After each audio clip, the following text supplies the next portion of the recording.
Marquee matchup yesterday between the two teams that sit in the 2 spot in their respective conferences. Milwaukee, but they trail Boston by 11 games. The Celtics have won 9 straight. We'll talk about that in just a little bit. And Oklahoma City, but the Thunder now only a half game behind the Denver Nuggets for that top spot in the Western Conference, as OKC goes to Milwaukee yesterday, but not really able to keep it close. 118-93, the victory for the Bucks. They win this game by 25 points. They cover as a 2.5-point home favorite.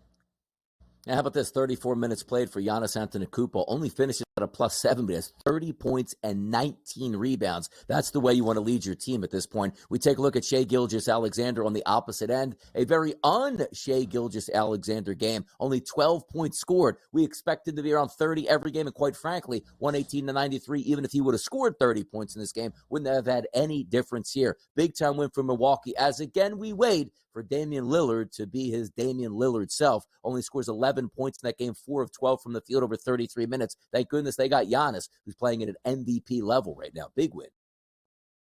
Certainly are. The Bucks have won 11 of their 15 games since the All-Star break, playing a lot better basketball. But they still trail the Celtics for that top spot in the Eastern Conference by 11 games. The good news for Milwaukee, the Cavaliers have lost 3 in a row, separating a little bit between the 2 seed and the 3 seed in the Eastern Conference. Milwaukee a 3-game advantage. Again, because of the loss, Oklahoma City a half game behind the Denver Nuggets. The Nuggets are 14-2 since the All-Star break. They have won 3 straight games. So as we look at other action in the association, Philadelphia concluding a West Coast trip in Los Angeles. They played the Lakers the other night, lost by 7, did cover by the hook as a 7.5-point underdog. Yesterday getting 9 points on the road in Los Angeles against the Clippers, and the Sixers went outright by 14, 121-107.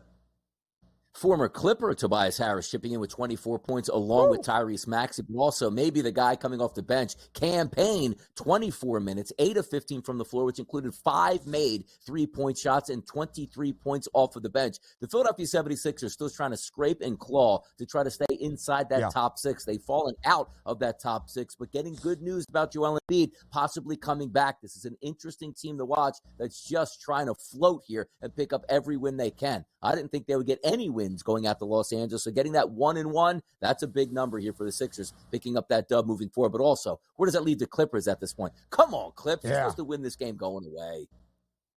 The Clips now just 8-9 since the All-Star break. They've only covered 5 times in their previous 17 games, and they've gone over in 6 of the last 8. The reason I highlight that is we've seen a really strong trend since the All-Star break in the NBA to the unders. That's what you expect, more meaningful basketball in the regular season with the playoffs on the horizon. Those totals that are normally 230-plus start to make their way down. Not the case for the Clippers in not playing good basketball. They're 5.5 games back of Denver for that top spot. They're 4.5 games back of Minnesota. The T-Wolves, the 3 seed in the West right now. The Clippers, the 4 seed in L.A., only a half-game advantage over both the Pelicans at this moment, just the Pelicans at this moment. If that were to flip, New Orleans could potentially host that opening round playoff series against the Clippers instead of that game being in L.A. Western Conference matchup last night in the Twin Cities, and the Timberwolves win 114-110 over the Golden State Warriors. 23 points out of Anthony Edwards, 20 points, 12 boards for Naz Reid. He hits 6 triples. The T-Wolves win by 4 at home. Time is slipping away right now in the Golden State Warriors. Before the season, we were talking about which teams we liked and disliked here, and it looked like at the start of the season for me, the Golden State Warriors were a great play on the under team total. Then they sort of found their wings and like, oh no, they might be able to win 50 games. Doesn't look like that's going to be the case here now as the Golden State Warriors take that loss. But look at the standings. One of those things, Ben, that we talked about in the Western Conference. Everybody's set in stone 1 through 10, just a matter of where they find out. Only to find the Houston Rockets 9-1, including in their last 10, including 8 straight victories. Now only 1 game behind the Golden State Warriors. If you watch that post-game press conference yesterday by Steph Curry saying like, look, man, we're on the wrong side right now. We got to clean things up quickly. Otherwise, nobody's going to care. We're going to get left out of the top 10. Didn't see that coming. But now all of a sudden, the Warriors, meaningful basketball down the stretch, not for seeding purposes, but for playoff purposes. Didn't see that one coming a couple weeks ago.